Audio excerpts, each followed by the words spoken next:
بسم الله والحمد لله والصلاة والسلام على رسول الله وعلى آله وصحبه ومن والاه أما بعد. Donc on a commencé à expliquer à la fin du dernier cours, on est rentré dans Al-Mulahadhatu Thaniya, la deuxième observation à propos des égarements du groupe des Ikhwan, Al-Ikhwan al-Muslimoun. Et c'est au sujet de Al-Wala ou Al-Bara. Et donc on expliquait comment ce groupe possède beaucoup de contradictions et beaucoup de déviations en ce qui concerne la question importante qui est reliée à la croyance en islam de Al-Wala ou Al-Bara,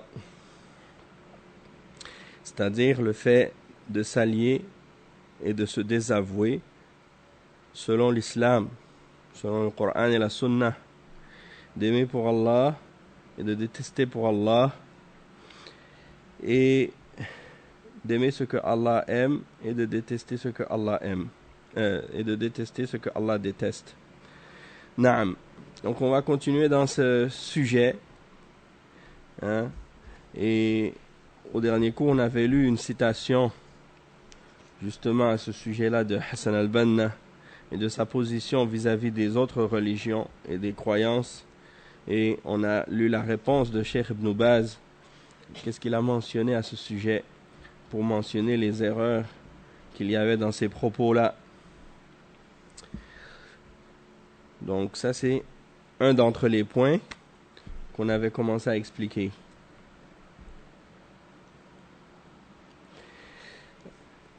Et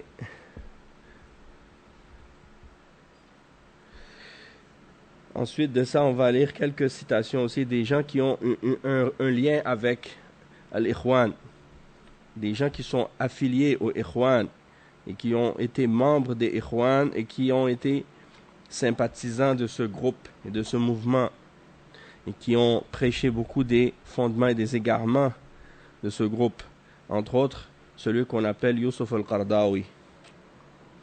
Donc il dit dans son livre, dans un des livres qu'il a écrit, إن أعظم الشخصيات أثرت في حياتي الفكرية والروحية هي شخصية حسن البنا مؤسس كبرى الجماعات الإسلامية الحديثة. Donc qu'est-ce qu'il dit? Il dit parmi les plus grandes personnalités qui ont eu un effet sur ma vie, dans mon idéologie et dans ma spiritualité, eh bien c'est la personnalité du Cheikh Hassan al-Banna, le fondateur du plus grand mouvement islamiste moderne, c'est-à-dire Hassan al-Banna. Allah al-Musta'an. Donc ça veut dire que cet individu a pris son idéologie, et ça a eu un grand effet sur sa vie, sur sa personne. Et on voit que justement dans ses idéologies, dans ses principes, Al-Qaradawi a adopté beaucoup des idéologies justement des frères musulmans et de Hassan al-Banna sur plusieurs questions, entre autres la faiblesse qu'il a dans ces questions de Aqidah et de Al-Wala ou Al-Bara. Et on peut voir ça dans plusieurs de ses positions. Et entre autres, je pense que dans certains de ses livres, par exemple, quand il parle de l'islam et de l'Occident, Yusuf al-Qaradawi, il dit dans un de ses passages, لا بد للغربيين أن يتخلصوا من العقد القديمة أو من العقد القديمة التي ورثوها من أيام الحروب الصليبية من هذه الأحقاد السوداء، فقد انتهى هذا العصر، وينبغي أن نتحرر من هذه العقد ومن هذه الرواسب إلى أن قال لا بد أن نتعامل معاملة الأنداد المتساويين فكلنا بشر وكلنا لآدم وآدم من تراب. ويوضح هذا الكلام أكثر قول يوسف القرضاوي: لا أنكر أن عقد الحقد على الإسلام والخوف من الإسلام وأمته لا تزال تحكم عامة الساسة في الغرب، ولا زالت ذكريات اليرموك وأجنادين وشبح الحروب الصليبية وفتوح العرب والعثمانيين وأسماء خالد بن الوليد وطارق بن زياد وصلاح الدين ومحمد الفاتح يقلقهم ويفزعهم. ومع هذا لا ينبغي أن تحكمنا نحن عقدة الخوف من هذه العقدة، ولا بد من كسر الحواجز النفسية ومحاولة التحرر من العقد قديمها وحديثها. وقال القرضاوي حول موضوع مؤتمر حوار الأديان الذي كان في السودان عام 1415: لقد دعيت شخصيا إلى هذا الحوار في كتابي، أو لقد دعوت شخصيا إلى هذا الحوار في كتاب أولويات الحركة الإسلامية. دعوت إلى الحوار مع الغرب، الحوار على المستوى الديني مع رجال الدين الذين من الكرادلة والأسافقة والقسس، وإلى الحوار السياسي أيضا مع من يصيغون القرار، محاولة اللقاء بهؤلاء والاتصال بهم، كما حاول هذا مثل حسن الترابي، إلى أن قال: أعتقد أن هذا الحوار على هذه المستويات الدينية والفكرية والسياسية حوار نافع، ويزيل كثيرا من الغبش والرؤية أو سوء ظن في الآخرين. Donc parmi les choses qui ont été mentionnées dans ces propos qu'on a lus de Yusuf al-Qardawi, dans différents livres qu'il a écrits, il mentionne qu'il faut se débarrasser des anciens conflits, des anciennes animosités qui ont été héritées de l'époque des guerres, des guerres des croisades, et de la haine du passé qui a été héritée de ces conflits du passé. Et on doit agir les uns avec les autres comme des égaux en tant qu'être humain, et on est tous des fils d'Adam, et Adam vient de la terre. Et il mentionne également que l'Occident ont toujours peur de l'islam, et ils ont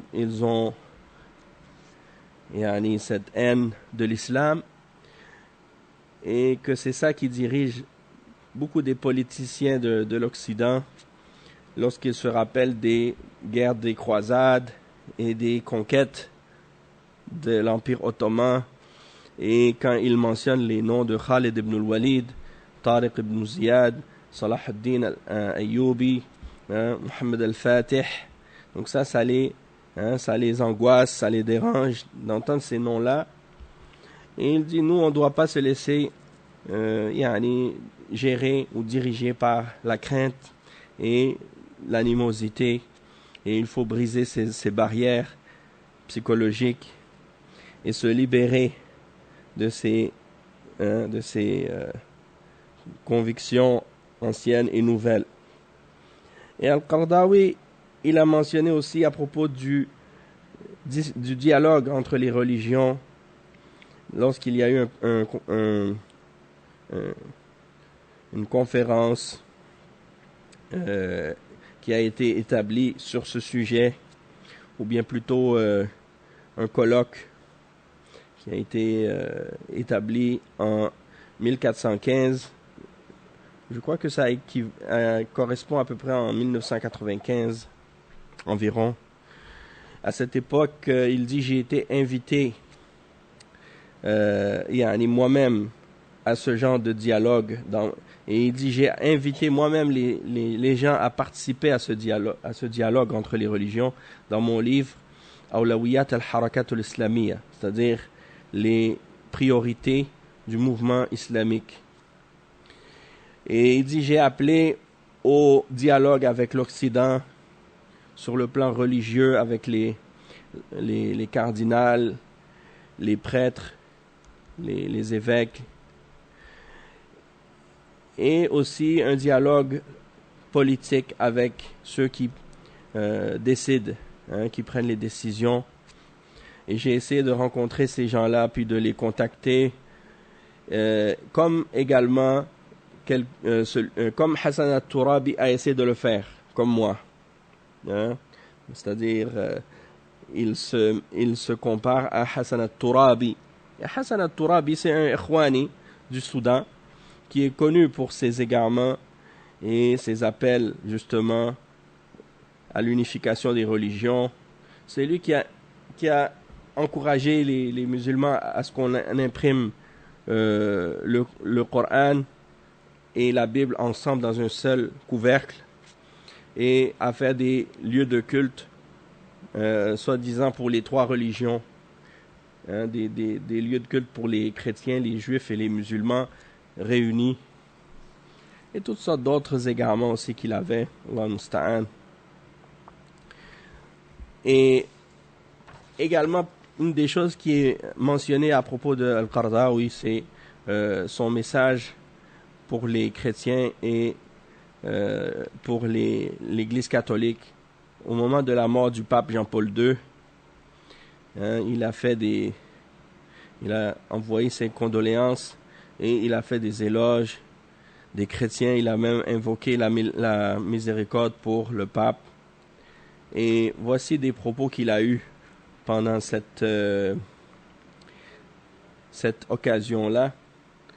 Donc il a dit, Bismillahirrahmanirrahim, Alhamdulillah Rabbil Alamin, wa l'aqibatu lil muttaqin, wa azka as-salawat wa taslimat وتسليماته على من بعثه الله رحمة للعالمين وحجة على الناس أجمعين سيدنا محمد وإمامنا وأسوتنا وحبيبنا ومعلمنا محمد وعلى آله وعلى أهله وصحبه ومن دعا بدعوته واهتدى بسنته إلى يوم الدين. أما بعد، فقد جرى عادتنا في هذا البرنامج أن نتحدث عن أعلام العلماء من المسلمين حينما ينتقلون من هذه الدنيا إلى الدار الآخرة. ونحن اليوم على غير هذه العادة نتحدث عن علم ولكن ليس من أعلام المسلمين، ولكنه علم أعلام المسيحية، وهو الحبر العظيم، الحبر الأعظم، البابا يوحنا بولس الثاني، بابا الفاتيكان، الكنيسة الكاثوليكية،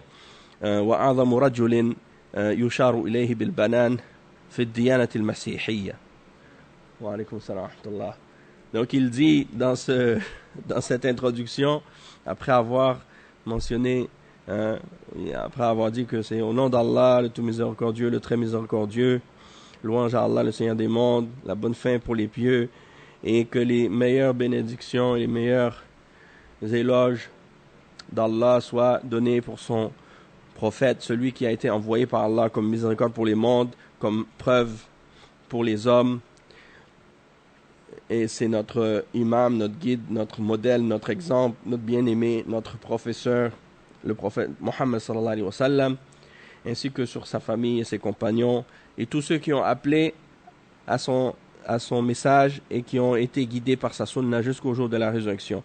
Et ensuite, il dit, dans ce programme, on a l'habitude de parler à propos d'un des grands, parmi les grands savants des musulmans, lorsqu'il part vers l'autre monde. Il quitte ce bas monde vers l'au-delà. Et aujourd'hui, contrairement à l'habitude qu'on a de parler des savants de l'islam, on va parler à propos d'un grand savant mais pas un savant des musulmans, mais plutôt un savant parmi les savants des chrétiens.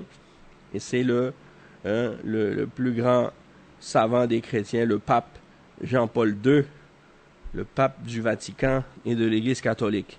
Le plus grand homme qui ait auquel on pointe du doigt lorsqu'on parle de la religion chrétienne.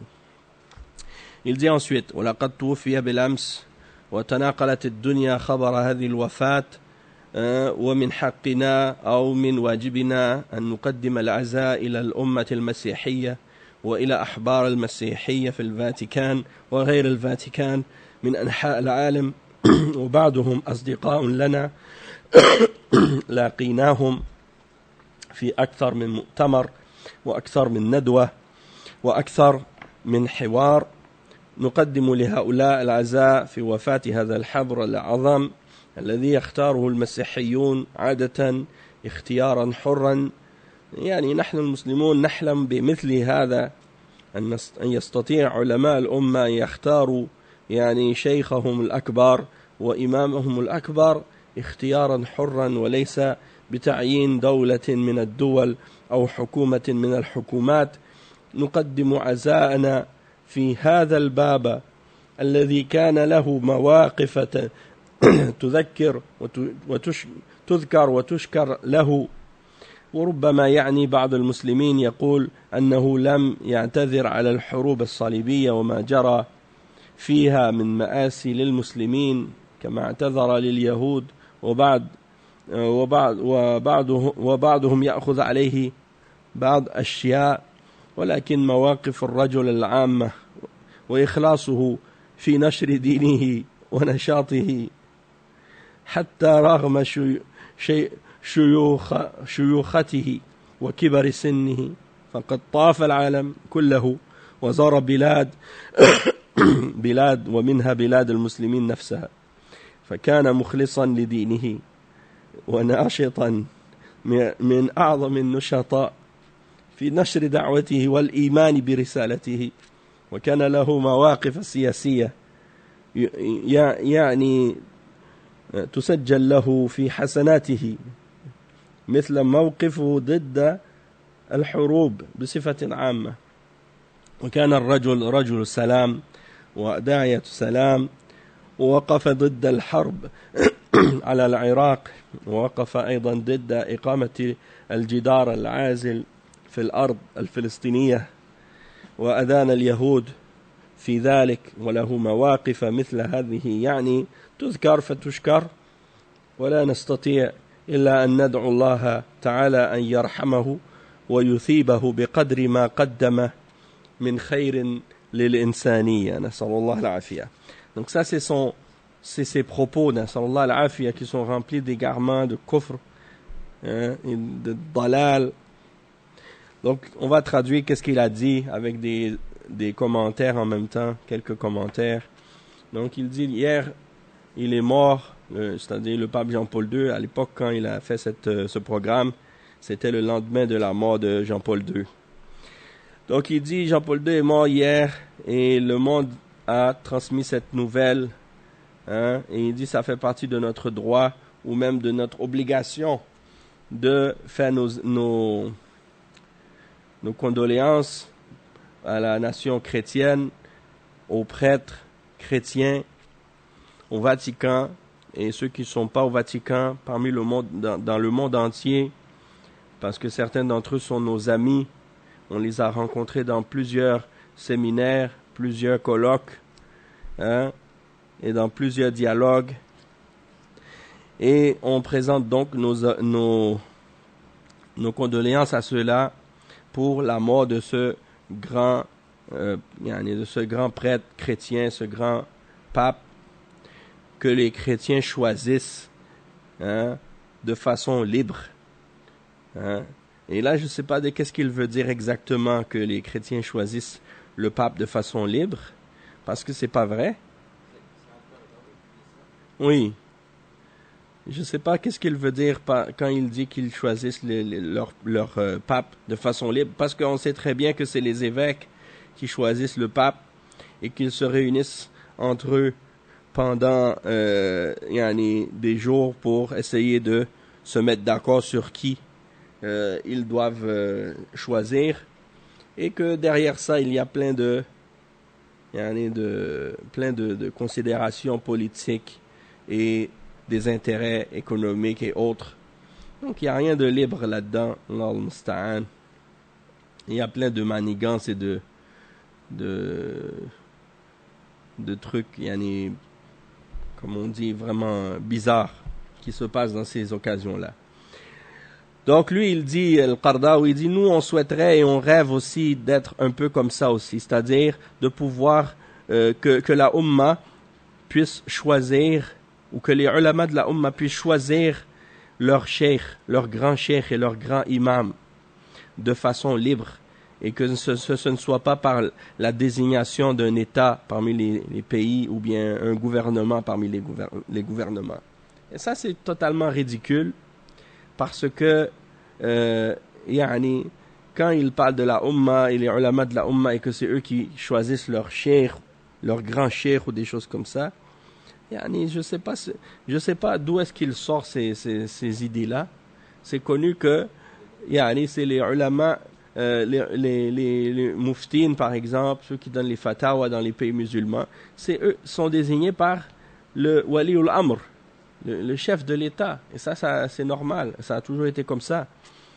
Donc je sais pas lui qu'est-ce qu'il essaie de faire ou qu'est-ce qu'il essaie de dire, comme si les savants doivent être une autorité indépendante du gouvernement, en voulant dire que comme s'ils étaient une instance séparée de l'État, alors qu'on sait très bien que en islam il n'y a pas de séparation entre le religieux et le politique, et que les ulama de l'islam font partie de Wulat al-Umur, mais en même temps ils doivent écoute et obéissance aux dirigeants comme le reste des musulmans. Donc ils ne peuvent pas s'opposer yani, à la décision de leur dirigeant, excepté si le dirigeant ordonne ou fait quelque chose qui est haram. À ce moment-là, il n'y a pas d'obéissance dans le péché. Ala kulli hal, c'est une de ces positions parmi les positions des Khawarij qui sont bien connues dans son manhaj d'opposition et d'appel même parfois au meurtre contre certains chefs d'État. Et à l'époque de Kadhafi, même si on sait que Kadhafi, certains ulama avaient mentionné son takfir depuis très longtemps, mais lui il a carrément dit n'importe qui est capable de prendre un fusil puis de tirer une balle sur lui, eh bien on l'encourage à le faire. Comme ça, un appel au meurtre, comme ça, carrément. Ça c'est le Qardawi, mon frère. Ça c'est les propos de... Ouais. Donc là, qu'est-ce qu'il dit? Il dit ensuite, donc on présente nos condoléances. On présente nos condoléances à ce pape qui a eu des positions qui doivent être rappelées et qui doivent être remerciées. Et il dit, il dit peut-être que certains musulmans vont dire qu'il ne s'est pas excusé pour les croisades qui ont eu lieu et dans lesquelles il y a eu beaucoup de malheurs et de mal qui ont été faits aux musulmans, de la même manière qu'ils s'étaient excusés aux juifs. Et certains parmi les musulmans également vont lui reprocher certaines choses, mais l'homme a eu... Certains musulmans lui reprochent également d'autres choses, mais l'homme, en général, il était sincère. Il dit « wa ikhlasuhu ». Il a eu des bonnes positions en général, et « ikhlasuhu fi nashri dinihi ». C'est-à-dire il était sincère, il avait de ikhlas dans la propagation de sa religion et dans sa motivation. Alors, malgré sa vieillesse et son âge avancé, il a visité le monde entier. Il a visité plein de pays, et entre autres les pays des musulmans. Et il était donc mukhlis. Comment tu vas parler d'un mushrik, un kafir, quelqu'un qui dit que Allah thalithu thalatha, que Allah est troisième du trois, qu'il est une trinité, qui va dire à propos de Jésus que c'était Dieu incarné, que c'était le Fils de Dieu, qui prie à Marie et qui offre à Marie des actes d'adoration et des prières, et qui dit que c'est la mère de Dieu. Comment tu vas dire à propos d'un individu comme ça, qui est un tarout parmi les tawarites, et une tête dans l'égarement parmi les têtes de l'égarement de l'humanité, tu dis de lui qu'il était mukhlis et qu'il avait l'ikhlas dans la propagation de sa religion? A'udhu billah. Il dit ensuite que il était parmi les plus motivés dans la propagation de sa da'wa, et qui avait la foi en son message. Al-iman bi risalatihi. Al-iman. Il appelle ça al-iman. A'udhu billah. Al-iman bil batil. Il avait l'iman bil batil. Il avait la foi en qu'est-ce qui est faux, en le shirk et le kufr. Il dit وَكَانَ لَهُ مَوَاقِفَ سِيَاسِيَّةً. Il avait des positions politiques qui sont enregistrées pour lui dans ses hasanat. Quoi? Depuis quand un mushrik, un kafir, il a des hasanat? Hein? Quel hasanat il a? Allah Azza wa Jal, il dit dans le Coran à propos des kuffars, hein, مثل الذين كفروا أعمالهم كرماد أعمالهم كسراب. Et il dit وقدمنا إلى ما عملوا من عمل فجعلناه هباء منثورا. Et il dit ولقد أوحي إليك وإلى الذين من قبلك لئن أشركت ليحبطن عملك ولتكونن من الخاسرين. Allah Azza wa Jal, il dit l'exemple des kuffars, leurs œuvres sont comme de la poussière soufflée par le vent dans un jour de tempête. Et dans un autre verset, il dit que leurs actions sont comme un mirage. Et dans d'autres versets, il mentionne que leurs actions au jour de la résurrection vont être comme de la poussière frappée par le vent. Et dans d'autres versets, il mentionne que quiconque fait le shirk avec Allah, ses œuvres seront rendues vaines et il sera du nombre des perdants. Donc comment tu dis que ces positions politiques sont enregistrées dans ses hasanat, et qu'il avait des positions contre les guerres de façon générale, et que c'était un homme qui appelait à la paix, et qu'il était contre la guerre en Irak, et qu'il était contre l'établissement d'un mur en Palestine, et il a condamné les Juifs pour cela, et il avait d'autres positions également qu'on doit remercier. Et il dit on ne peut donc que invoquer Allah pour qu'il lui fasse miséricorde et pour qu'il le récompense selon ce qu'il a présenté ou fait comme bien pour l'humanité. Donc carrément il demande la miséricorde d'Allah pour un kafir, un mushrik comme le pape, et il demande qu'il soit récompensé pour ce qu'il a fait pour l'humanité. Ça, c'est clairement des paroles de kufr, des paroles de shirk, des paroles d'égarement. Parce que Allah Azza wa Jal, il nous a interdit clairement dans le Coran de demander le pardon pour les mushrikines qui meurent. Et même le prophète sallallahu alayhi wa sallam, il n'a pas demandé pardon pour son oncle Abu Talib, justement parce qu'il était mort mushrik. Et Allah Azza wa Jal, il dit dans Surat At-Tawbah, c'est le verset 113, c'est ça, le verset 113 dans Surat At-Tawbah.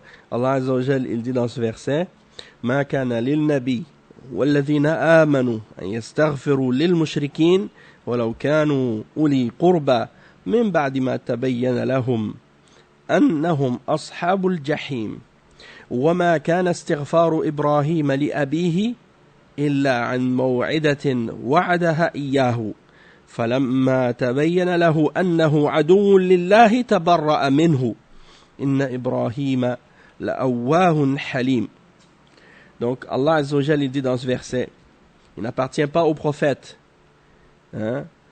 et aux croyants d'implorer le pardon en faveur des mushrikines, fussent-ils des parents, alors qu'il leur est apparu clairement que ce sont des gens de l'enfer. Donc ici, c'est clair dans ce verset qu'il n'est pas permis de demander le pardon pour les mushrikines. Et les ulama ont dit, demander la miséricorde, c'est pire que de demander le pardon. Parce que la miséricorde, c'est plus grand que le pardon encore. Hein? Parce que si tu demandes la miséricorde, ça implique le pardon et plus encore la miséricorde. Donc c'est plus grave que de demander le pardon. Ar-Rahma. La miséricorde, c'est Ar-Rahma.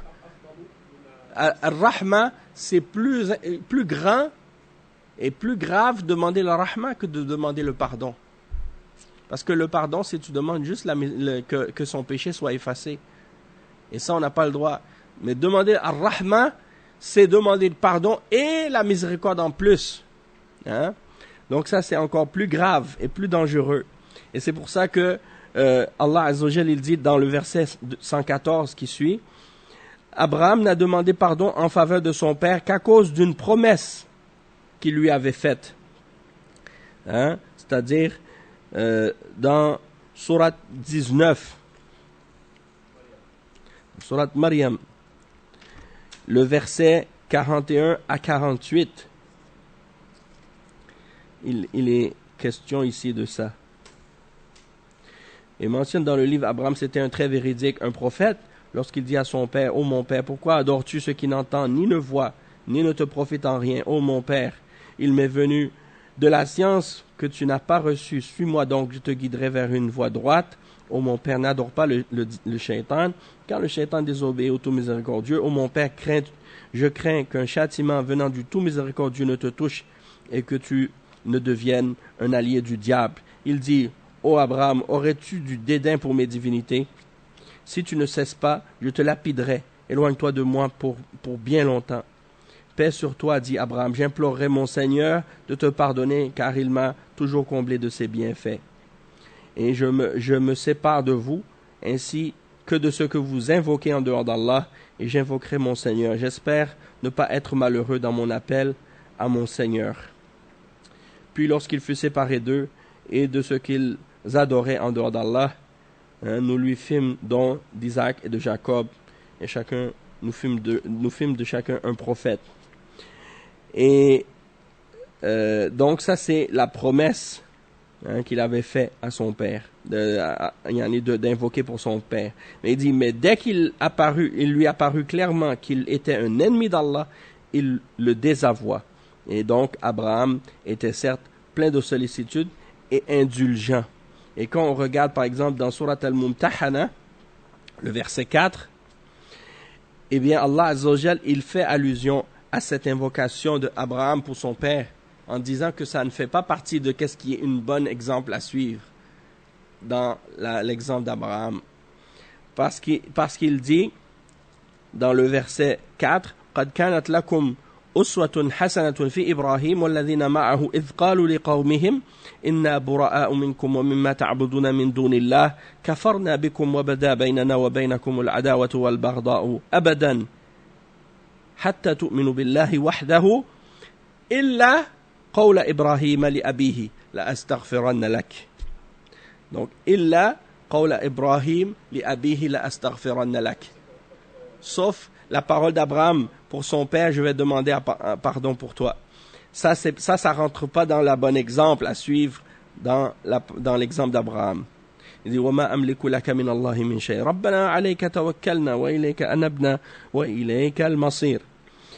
Donc, qu'est-ce que ça signifie, ce verset? Ça signifie, certes, vous avez un bel exemple à suivre en Abraham et ceux qui étaient avec lui, quand ils dirent à leur peuple, nous vous désavouons, vous et ceux que vous adorez en dehors d'Allah, nous vous renions, entre vous et nous, l'inimité et la haine sont à jamais déclarées, jusqu'à ce que vous croyiez en Allah seul, exception faite de la parole d'Abraham adressée à son père, j'implorerai certes le pardon d'Allah en ta faveur. Tu vois? Donc ça, c'est une exception en voulant dire que ça ne rentre pas dans l'exemple à suivre, dans l'exemple d'Abraham, lorsqu'il demande pardon pour son père. Donc ça veut dire que de demander le pardon pour les kuffars et les mushrikines et d'invoquer la miséricorde pour les chrétiens et les juifs, en islam, ça c'est interdit totalement. Hein? Une fois qu'ils sont morts, bien entendu. Et quand ils sont vivants, eh bien, Allahu a'lam, mais quand ils sont morts, ça c'est clair. Parce que quand ils sont vivants, on peut les appeler à la guidance. On peut les appeler à l'islam. Mais quand ils sont morts, une fois qu'ils sont morts, on ne peut plus faire des doigts pour eux ou des invocations pour eux. Et donc, on voit dans cette parole de Al-Qardawi plein de contradictions à l'islam. Et on va donner d'autres exemples encore des personnages qui ont été parmi les têtes des Ikhwan, et on va montrer comment ils ont eux aussi plein d'égarements dans ces questions-là. Entre autres, Mustafa As-Sibai, qui était le murshid des Ikhwan en Syrie. Il dit: Inna l'islam yahtarimu al-masihiyya kadin samawi wa yatruku li ahliha حرية العقيدة والعبادة دون أن يتدخل في شؤونهم أما أحوال الشخصية فلا يتعرض لها بحال ولا يمكن أن يطبق عليهم أي حكم من الأحكام التي تخالف شريعتهم أو تقاليدهم إلى أن قال: ويترتب على ذلك أن مع احترام الإسلام لكل ما ذكرناه فنحن نكتفي بذكر هذه الأشياء في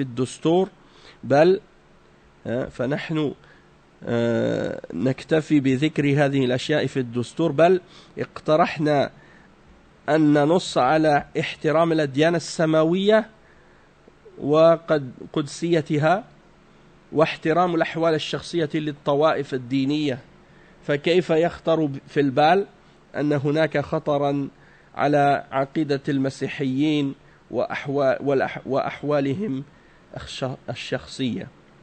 وقال السباعي في موضع آخر: وإني سأضع أمام القراء وأمام أبناء الشعب جميعا نص المادة المقترحة في هذا الشأن ليردوا أو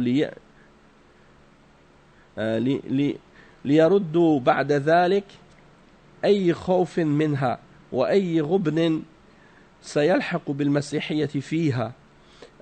أولا الإسلام دين الدولة، ثانيا الأديان السماوية محترمة ومقدسة، وثالثا المواطنون متساوون في الحقوق ولا يحال بين مواطن وبين الوصول إلى أعلى مناصب الدولة بسبب الدين أو الجنس أو اللغة. قال donc ça c'est des propos de Mustafa Sibai, qui était le murshid des Ikhwan en Syrie. Il dit dans un de ses livres qu'il a écrit, et c'est ou bien dans un magazine, c'était Majallat Hadarat al-Islam, il dit dedans, dans un article, à propos, en fait, qu'est-ce qu'il est en train de faire? Il est en train de dire aux chrétiens: vous n'avez pas besoin d'avoir peur des frères musulmans et du fait que les frères musulmans demandent à ce qu'on établisse soi-disant un État islamique, parce que si on établit un État islamique, eh bien, on va reconnaître le christianisme en tant que religion céleste, hein, et on va donner la liberté de croyance et d'adoration aux chrétiens, et on ne va pas se mêler de leurs affaires. Et en ce qui concerne le code du statut personnel ou bien le code civil, eh bien, on va pas y toucher du tout. Et on ne va pas appliquer aucune des règles de l'islam qui contredit leur législation et leur tradition aux chrétiens. Et il dit ensuite, et ça a comme conséquence que malgré que nous, l'islam respecte tout ce qu'on a déjà dit, eh bien, en plus, on va mentionner ça dans la Constitution.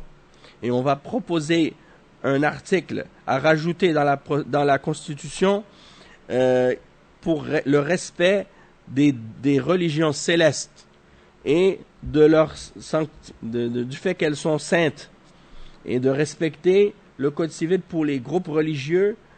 Alors comment est-ce qu'on pourrait penser qu'il y aurait un danger pour la croyance des chrétiens ou pour le code civil? Donc il veut les rassurer. De la même manière que Mohamed Morsi a dit aux laïcs quand il a pris le pouvoir, il a dit: n'ayez pas peur, ne craignez pas, on ne va pas appliquer la charia, on ne va pas appliquer les peines et on va pas faire ci, on va pas faire ça, et on est des laïcs nous aussi. Finalement, il n'y a pas de différence entre eux et les laïcs. Et il dit dans une autre citation, dans ce magazine-là, dans une autre partie de son article, il dit « Et je vais mettre devant les lecteurs et devant les fils de la nation l'article proposé pour retirer toute crainte qu'ils pourraient avoir et toute perte qui pourrait atteindre les chrétiens. Le premier point, que l'islam c'est la religion de l'État. Deuxième, que les religions célestes sont respectées et saintes. Troisièmement, que les citoyens sont égaux dans leurs droits et qu'il n'y a rien qui empêche aucun citoyen d'atteindre les plus hauts postes de l'État à cause de la religion, de l'origine ou de la langue. Donc, c'est comme s'il met la religion musulmane et la religion chrétienne au même pied d'égalité. Allah al-Musta'an. Parce qu'il dit, c'est des religions célestes respectées. Et que tout le monde est égaux là-dedans et qu'ils peuvent eux aussi atteindre les plus hauts postes de l'État. Ça veut dire qu'il peut devenir chef d'État, le kafir, le chrétien. Ça, c'est clair que c'est contraire à l'islam. وقال مصطفى مشهور مرشد الإخوان المسلمين في مصر أبناء الوطن مسلمون ومسيحيون متساوون في الحقوق والواجبات. Donc un autre des Ikhwan, parmi les mourchidines des Ikhwan, Mustafa Mashhour, il disait dans le journal, un journal égyptien qui s'appelle Al-Hayat al-Misriya, en 1417, les fils de la nation, musulmans et chrétiens, sont égaux dans les droits et dans les obligations. ثم قال في موضع آخر إن الإخوان المسلمين يقرون حرية الاعتقاد الخاص وحرية إقامة الشعائر الدينية لجميع الأديان السماوية المعترف بها وحرية الرأي والجهر به. Donc il dit, les frères musulmans, ils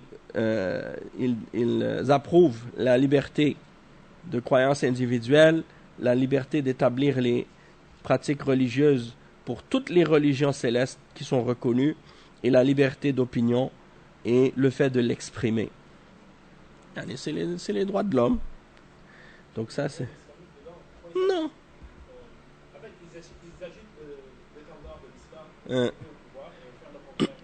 Exactement. Il dit وقال محمد الغزالي, une autre des têtes des Ikhwan, Mohamed al-Ghazali, qui était le prof de Qardawi. Et lui, c'est un Égyptien aussi, d'origine.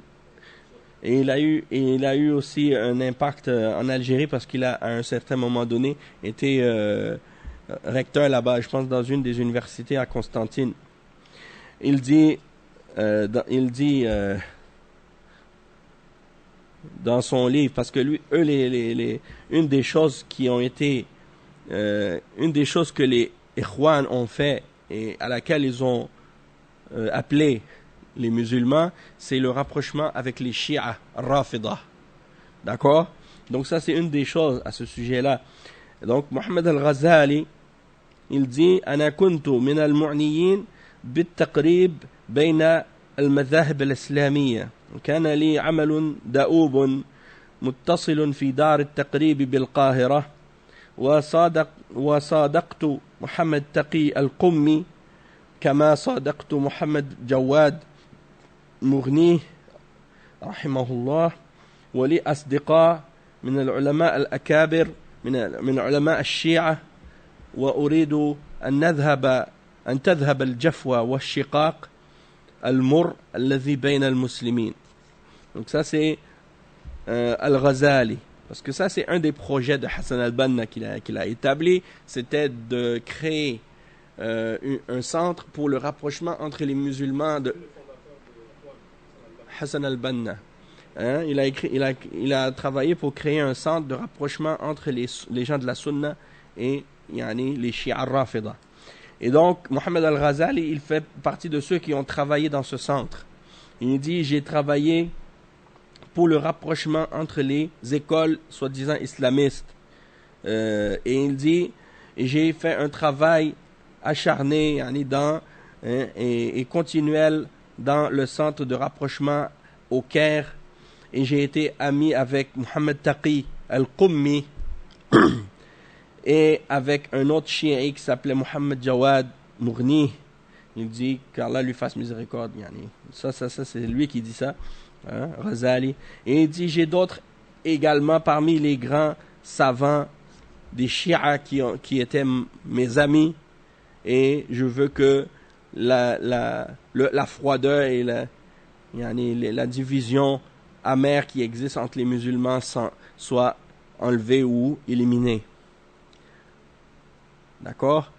Et lorsqu'il y a eu la révolution de Khomeini en Iran, eh bien les Ikhwan ont été parmi les premiers à supporter et à défendre et à faire les éloges de Khomeini et de cette soi-disant révolution, qui est en réalité une révolution chiite, qui a été orchestrée par les kuffars et les munafiqines pour aider à l'établissement d'un État rafidi, chiite, pour contrer la da'wa salafiyya dans le monde musulman.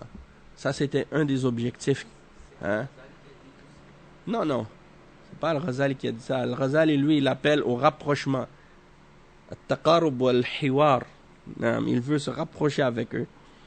Mais ça fait partie de leurs idéologies, les Ikhwan, d'appeler à rapprocher entre les gens de la Sunna et les Shia. D'ailleurs, Hamas, qui est une branche des Ikhwan en Palestine, c'est un mouvement politique qui suit l'idéologie des frères musulmans, eh bien, eux, ils sont alliés avec l'Iran et alliés avec Hezbollah, ceux qui s'appellent, le parti libanais qui s'appelle Hezbollah, au Liban, Allah al-Musta'an. Et donc ça, c'est bien entendu un exemple de l'alliance qu'il y a entre les Shia al-Rafida et les Ikhwan.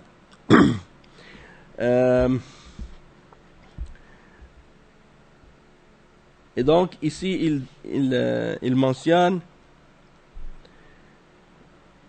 donc les efforts de rapprochement, et Cheikh Ahmed al-Najmi il dit سعيه وجميع أتباعه في التقريب بين الشيعة في التقريب بين الشيعة مع ما عندهم من البلايا المكفرة والمفسقة وبين أهل السنة وزعمهم أن الشيعة والسنة كلهم مسلمون. Donc il dit son effort pour essayer de rapprocher les Shia Rafida avec les gens de la Sunna et les musulmans. Et ça c'est lui, Hassan al-Banna, ainsi que ses fidèles qui ont travaillé pour ça. Alors qu'on sait que les Shia Rafida, ils ont des graves problèmes qui rentrent dans le kufr, et qui les fait sortir même de l'islam. Et donc, ils prétendent que les Shia sont comme les gens de la Sunna et qu'on est tous musulmans, qu'il faut tous s'unir. Donc, le cheikh Ahmed al-Najmi, il pose les questions suivantes. Il dit, Aqul, il a posé 10 questions. Je vais les 10 questions avec quelques réflexions à poser, pour comprendre la gravité de ce sujet-là. Donc, il dit, première question, Ayakunu musliman من سب أبا بكر وعمر رضي الله عنهما بأبشع السب وأقذاره. Donc première question, est-ce qu'on peut considérer musulman celui qui insulte Abu Bakr et Omar radiyallahu anhuma par les pires insultes et les plus sales insultes? Donc ça fait partie de la croyance et de la religion des Shia Rafida. Deuxième question, أيكون مسلما من سب أم المؤمنين عائشة بنت أبي بكر الصديقة بنت الصديق المبرأة من فوق 7 سماوات رضي الله عنها وعن أبيها ورماها بالفاحشة بعد أن برأها الله في كتابه وكذب القرآن في تبرئته لها. Donc deuxième question, Cheikh Ahmed al-Najmi il dit, est-ce qu'on va considérer musulman celui qui insulte la mère des croyants, Aïcha radiyallahu anha, la véridique, fille du véridique, Abu Bakr as-Siddiq radiyallahu anhuma wa anhum ajma'in, et qui a été innocenté depuis les 7 cieux, depuis au-dessus des 7 cieux, par Allah Azza wa Jal, radiyallahu anha, et que Allah soit satisfait d'elle, et qu'il soit satisfait de son père. Et est-ce qu'on va considérer musulman celui qui l'accuse de turpitude et de zina, après que Allah Azza wa Jal l'ait innocenté dans son livre? Alors il démentit le Coran, et il démentit le Coran dans son innocence, dans l'innocence de Aïcha radiyallahu anha, en l'accusant de turpitude et de péché. Donc est-ce qu'on va considérer ces gens-là comme étant des musulmans? Troisième question, ayakunu musliman man yahkumu ala jami' as-sahaba bir-ridda an al-islam illa nafaran qalilin wa yaz'um annahum kafaru بسحبهم للخلافة من علي بن أبي طالب رضي الله عنه وعنهم واتفاقهم على ذلك مع أن النبي صلى الله عليه وسلم يقول لا تجتمع أمتي على ضلالة وهم خير أمته وأفضلهم وقدوتهم أفيعقل أن يجتمعوا كلهم على ضلالة. Troisième question, est-ce qu'on considère musulman celui qui juge que tous les sahaba, excepté quelques-uns, sont devenus des apostats après la mort du prophète sallallahu alayhi wa sallam, et qu'ils sont tombés dans le kufr parce qu'ils ont retiré la succession à Ali et le khilafa à Ali ibn Abi Talib radiyallahu anhu wa anhum, et du fait qu'ils se sont mis d'accord pour élire et pour choisir Abu Bakr as-Siddiq radiyallahu anhu comme khalifa au lieu de Ali. Donc, est-ce que on peut considérer musulmans ceux qui les considèrent kuffar, alors que le prophète sallallahu alayhi wa sallam a dit ma umma ne s'unit pas sur l'égarement, et que les meilleurs de sa umma, qui sont les exemples de la umma, est-ce que c'est logique qu'ils se soient tous mis d'accord pour choisir quelqu'un sur l'égarement? Est-ce qu'on peut considérer ceux qui pensent ça et qui font le takfir des sahaba, est-ce qu'on peut considérer qu'ils sont musulmans? Quatrièmement, ayakunu musliman man yadda'i al-isma li'ali ibn Abi Talib wa banihi al-ithnay ashar ma'a anna al-ismata lam tathbut li ahadin ghayra rasulillah sallallahu alayhi wa sallam wallahi ma da'aha Ali li nafsihi ولا ادعاها الحسن ولا الحسين ولا أحد من أبنائهم الغر الميامين الذين ادعيت لهم. Donc la question ici, est-ce qu'on va considérer musulmans ceux qui considèrent l'infaillibilité pour Ali ibn Abi Talib et pour ses 12 descendants, comme les Shia prétendent à propos de Ali et de ses descendants qu'ils étaient infaillibles, alors que l'infaillibilité n'a été établie que pour personne d'autre que le messager d'Allah sallallahu alayhi wa sallam. Et donc par Allah, même Ali radiyallahu anhu n'a jamais prétendu pour lui-même l'infaillibilité, de même que aucun d'entre ses descendants, ni Al-Hassan, ni Al-Hussein, ni aucun d'autre de leurs fils et descendants n'a jamais prétendu cette infaillibilité pour lui-même. Alors, est-ce qu'on va considérer ces gens-là comme des musulmans? Cinquième question. Ayakunu musliman man abada ba'd al-makhluqin ahya'an wa amwatan wa da'ahum 'inda ash-shada'id wa tawwafa biquburihim bal za'ama anna al-hajj ila Karbala ya'dilu al-hajj ila baytillahi al-haram. Est-ce qu'on va considérer musulmans des gens qui adorent des créatures vivantes et mortes, et qui invoquent et qui font le tawaf à leur tombe, et qui prétendent que de faire le hajj à Karbala, à la tombe de Al-Hussein, c'est équivalent à faire le hajj à Mecca, à la Kaaba. Sixième question. أيكون مسلما من يعبد أبناءه للمخلوقين ويسميهم بعبد الحسين وعبد الكاظم وعبد الزهراء وما أشبه ذلك?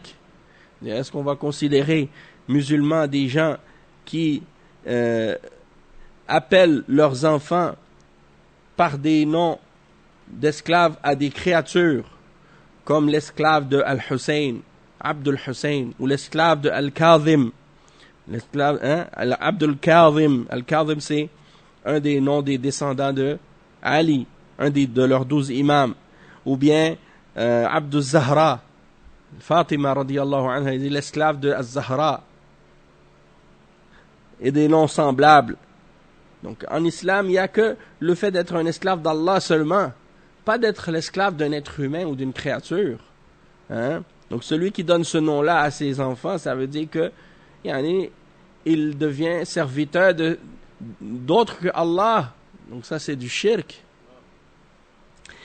أيكون مسلما من يعتقد أن جبريل خان فذهب بالرسالة إلى محمد صلى الله عليه وسلم وكانت الرسالة إلى علي فعدل بها عنه ويلزم منه لوازم كفرية. تخوين الأمين جبريل عليه السلام الذي وصفه الله بقوله نزل به الروح الأمين على قلبك لتكون من المنذرين بلسان عربي مبين، وذلك تكذيب لله في خبره وهو الكفر بعينه، ويلزم من ذلك نفي علم الغيب عن الله تعالى، وأنه يمكن أن يخان من الورى ولا يعلم كما يخان المخلوق وهو لا يعلم، هذا كفر بإجماع المسلمين. ويلزم منه أنه جل وعلا وتقدس لا يعرف المصلحة، وأن جبريل كان أعرف بالمصلحة منه حين وجه بالرسالة إلى ابن 8 سنوات فعدل بها جبريل إلى الابن 40، وفي ذلك تجهيل لله جل وعلا ونفي للحكمة عنه، وهذا أعظم الكفر. وعليكم السلام ورحمة الله وبركاته. Donc il dit, est-ce qu'on va considérer musulman celui qui considère que Jibril a trahi sa mission et qu'au lieu de donner le message de la révélation à Ali, il a donné le message à Muhammad sallallahu alayhi wa sallam. Donc il s'est trompé, il a trahi.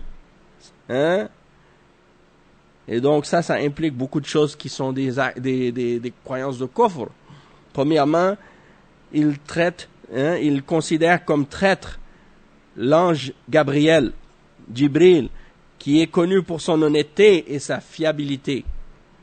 Et Allah Azza wa Jal le décrit comme étant Ar-Ruh al-Amin, l'esprit fiable et honnête.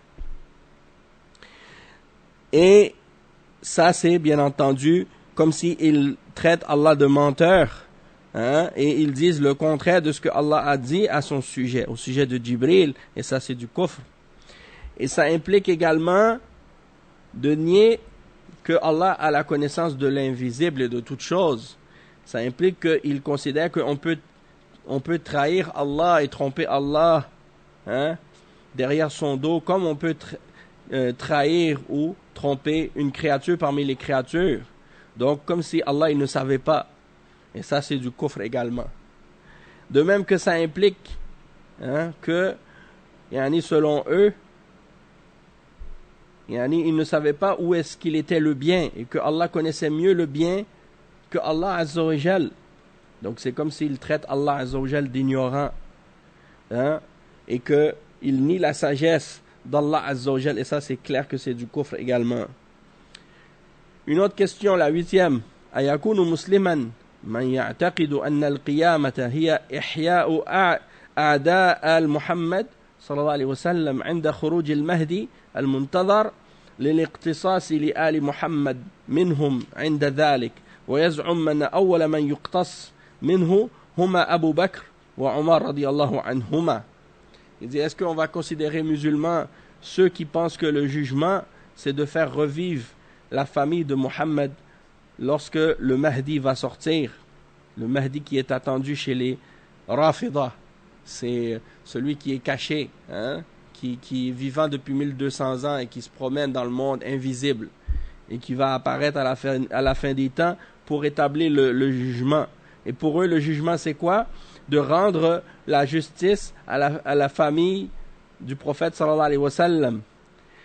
Et les premiers à qui on va prendre, les premiers à qui on va faire payer les injustices, c'est Abu Bakr et Omar, parce qu'ils disent qu'ils ont volé, hein, le droit de la famille du prophète sallallahu alayhi wa sallam. Allah al-Musta'an, ça c'est du kufr. Neuvièmement, أيكون مسلما من يزعم أن المهدي المنتظر إذا خرج سيحقق ما لم يحققه محمد صلى الله عليه وسلم وهذه مقالة الخميني التي صرح بها في كتابه. Donc, neuvièmement, est-ce qu'on considère musulman celui qui pense que le Mahdi, quand il va revenir à la fin des temps, il va réaliser ce que Mohammed sallallahu alayhi wa sallam n'a pas pu réaliser? Et ça, c'est ce qui est écrit dans le livre de Al-Khomeini, et il l'a dit explicitement dans son livre. Donc ça, c'est grave. Hein?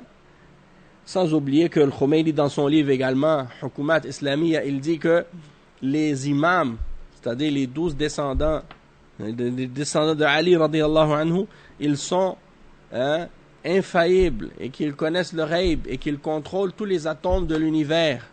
Ça, c'est la croyance des Shia Rafida. C'est du shirk dans le Rububiyya. Naam. Allah al-Musta'an. Donc, ils font le shirk non seulement dans al-Uluhiyya, dans l'adoration, mais ils font aussi le shirk même dans al-Rububiyya. Parce qu'ils croient, hein, ils ont l'idée que leurs imams, c'est eux qui contrôlent ce bas monde, cette dunya.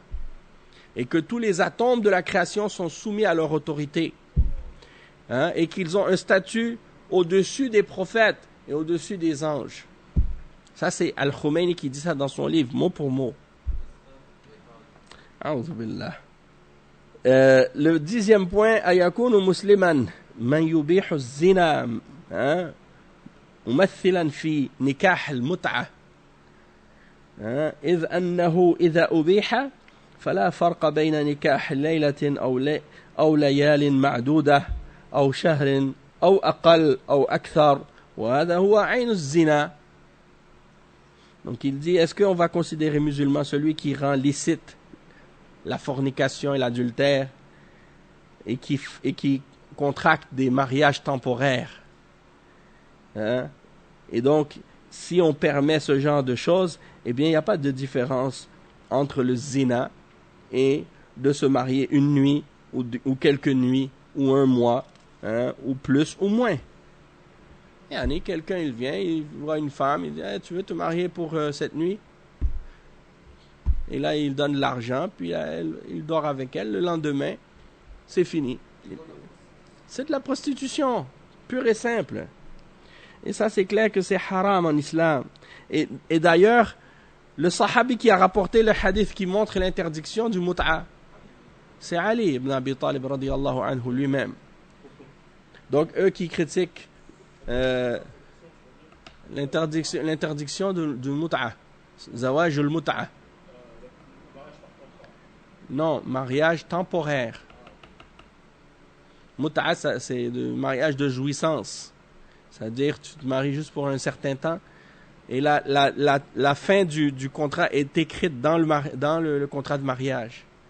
C'est-à-dire que c'est un mariage qui est déjà avec une date de péremption. Tu vois? C'est ça. Après telle date, le mariage est plus valide. Hein? Est-ce que, demande à n'importe quel chiite, est-ce que tu acceptes que ta mère ou ta sœur, on fasse le mut'a avec elle? Demande. N'importe quel chiite. Il va jamais dire oui. Il va jamais dire oui. Wallahi, il va jamais dire oui. la plupart des femmes qui tombent dans ce genre de choses, c'est des femmes divorcées ou veuves ou des filles qui sont abandonnées. Elles font ça comme travail parce que c'est comme des prostituées qu'elles deviennent. Mais sinon, si quelqu'un est d'une famille, même dans un des livres des Chiites, ils ont posé la question à un des imams, à un des chouurs des Chiites. Ils ont dit, qu'est-ce qui arrive si une femme, elle fait le mut'a avec un homme, puis qu'elle ment en disant qu'elle n'est pas mariée alors qu'elle est mariée réellement? Est-ce que dans ce cas-là, il y a un péché pour l'homme qui s'est marié avec elle alors qu'elle est déjà mariée? Il a dit non, le péché c'est pour elle seulement. Donc ça c'est des exemples, et il y en a plein d'exemples comme ça. Et une fois, je me rappelle, j'étais rentré dans une épicerie qui était tenue par des Libanais chiites. Puis et eux ils prônent le mut'a puis toutes ces choses-là. Puis il m'a dit, ouais, il n'y a pas de mal avec le mut'a, c'est bien. J'ai dit, est-ce que tu acceptes pour ta fille qu'elle fasse mut'a? Et là, il était fâché, il s'est énervé avec moi. Donc, tout ça pour dire, c'est ça la réalité de ces gens-là. Quand ils parlent, ils font la da'wa à la secte des chiites, ils utilisent la mut'a pour inciter les gens à devenir chiites. Donc, quand ils vont voir des jeunes musulmans ou des jeunes kuffars, chrétiens ou autres, ils les appellent. Ils leur disent, mais les jeunes, ils ont des désirs, ils ont des besoins, puis ils sont pas prêts à se marier parce qu'ils n'ont pas beaucoup d'argent. Donc ça, c'est une chose qui est bien. Ils peuvent faire mut'a. Et là, comme ça, ils peuvent assouvir leurs besoins de façon halal. Selon eux, ça c'est halal. Donc c'est pour dire, ça devient comme une shubha. Et il y a beaucoup de jeunes qui ont peu de foi, qui ont peu de foi, peu de piété, et puis qui se laissent tenter par ce genre de choses. Et parce qu'ils aiment faire le zina, ou bien parce qu'ils veulent faire le zina, ou ils veulent avoir des copines, ou des choses comme ça. Donc, qu'est-ce qu'ils font? Ils sortent avec une fille, et puis ils lui disent, écoute, on fait le mut'a, puis tu vas être ma copine pendant un certain nombre de temps, puis on fait le zina ensemble, puis ça ne dérange pas. Donc ça, c'est l'égarement. Et puis, il y a beaucoup de gens comme ça qui jouent avec la religion, puis ils acceptent ce genre de choses. Donc ça, c'est des exemples de la croyance des chiites. Il y a d'autres également, des choses graves, comme par exemple les chiites, ils considèrent que la base de la religion, c'est l'imam. Pour eux, la question de l'imam, qui est l'imam, après le prophète Mohammed sallallahu alayhi wa sallam, c'est le plus grand fondement de la religion. C'est plus important pour eux que le tawhid et que l'islam. Également, il ne faut pas oublier que pour les chiites Rafida, il n'y a pas de tawhid. C'est-à-dire que pour eux, le tawhid, c'est tawhid. Ils disent que c'est tawhid al-rububiyya seulement. Tawhid al-asma al-sifat, ça n'existe pas. Et tawhid al-uluhiyya, ça n'existe pas pour eux parce que ce sont des mu'tazila dans la croyance. Ils ne croient pas au qadar. Ils renient le qadar. Et également, ils renient les noms d'Allah. Ils renient les attributs d'Allah, pardon. Donc, ils ne croient pas en les attributs d'Allah Azza wa Jal. Ils font nafyus sifat. Parce que ce sont des mu'tazila. Donc, pour eux, il y a seulement tawhid al-rububiyya. Et même al-rububiyya, ils le contredisent parce qu'ils donnent des aspects de al-rububiyya aux imams, c'est-à-dire les descendants de Ali radiyallahu anhu. Donc, ils ont du shirk. Dans toute leur religion, c'est du shirk. Et tu vois qu'en Iran et en Irak, ils font des mosquées. Ils construisent des mosquées sur les tombes de leurs imams. Et ils font des pèlerinages et des voyages religieux vers ces endroits-là. Quand ils viennent à Mecca ou à Médine pour le Hajj ou la Umrah, ils utilisent ces occasions-là, non pas pour adorer Allah Azza wa Jal, pour faire les actes légiférés par l'islam, selon le Coran et la Sunna. Non, ils utilisent cette occasion-là pour aller faire les visites des tombes que les chiites adoraient depuis et qu'ils continuent à adorer maintenant. Et malgré que les endroits où ils allaient, où à l'époque des Uthmaniyin, il y avait les dômes et les mausolées construits sur les tombes, dans Al-Makka ou Al-Madina, quand les ulama et les gens d'Ahl Sunnah et Mohammed ibn Abdul Wahhab et ceux qui ont suivi sa da'wa salafiyya, ils ont éliminé ces bid'ah, ils ont rasé les tombes et les tombeaux et les mausolées. et ils ont nivelé tout ça au niveau du sol. Malgré ça, les chiites, eux, ils continuent à avoir avec eux toujours, et tu le vois quand ils viennent pour le hajj ou la umrah, ils ont des feuilles avec des plans, des anciens monuments, où était telle tombe, où était la tombe d'un tel, où était la tombe d'un tel, et eux, leur hajj et leur umrah, c'est d'aller visiter ces tombes-là. C'est ça leur hajj et leur umrah en réalité. C'est pas le même hajj que le hajj des musulmans. Hein? Ils font des rites comme ceux des musulmans, mais ils rajoutent des choses et ils enlèvent des choses et ils font du shirk et des bid'a dedans. Hein? Beaucoup. Entre autres aussi, ils croient que le Coran qu'on possède, c'est pas le vrai Coran. Ils disent que le vrai mushaf, c'est le mushaf qui s'appelle mushaf Fatima. Et que c'est le Mahdi, quand il va revenir à la fin des temps, il va le faire sortir. Et que le mushaf que nous on possède aujourd'hui, c'est pas le vrai. Parce que dans le vrai mushaf, c'est écrit selon eux que Ali devait être le khalifa. Mais que c'est Abu Bakr et Omar qui ont enlevé ça et qui ont changé ça. Donc ça, c'est des exemples de kufr aussi. Parce que Allah Azza wa Jal, il a préservé le Coran. Il le dit dans le Coran. Hein? Et donc ça implique, bien entendu, parce que pour eux, les sahaba sont des kuffars, donc ils ne croient pas aux hadiths. Tous les hadiths que les ulama ont comme référence dans le Coran, dans Al-Bukhari, Muslim et les Sunan, eux, ils ne les reconnaissent pas, ces hadiths-là. Parce que eux, ils ont leur livre de hadith à eux, et leur livre de hadith, il n'y a pas d'isnad dedans, c'est juste nos imams ont dit, nos imams ont dit, nos imams ont dit. Hein? Également, ils disent que 9 dixièmes de la religion, c'est la taqiyya. La taqiyya, ça veut dire quoi? De cacher les croyances des Rafida et des Shia, de ne pas le dire aux autres musulmans, de se cacher des autres musulmans pour pas qu'ils sachent la réalité de leurs croyances. Donc quand tu vas être en présence des Rafida, Shia, ils vont pas te dire ce qu'ils croient vraiment. Ils vont même te dire qu'ils sont d'accord avec toi pour que tu sois satisfait d'eux.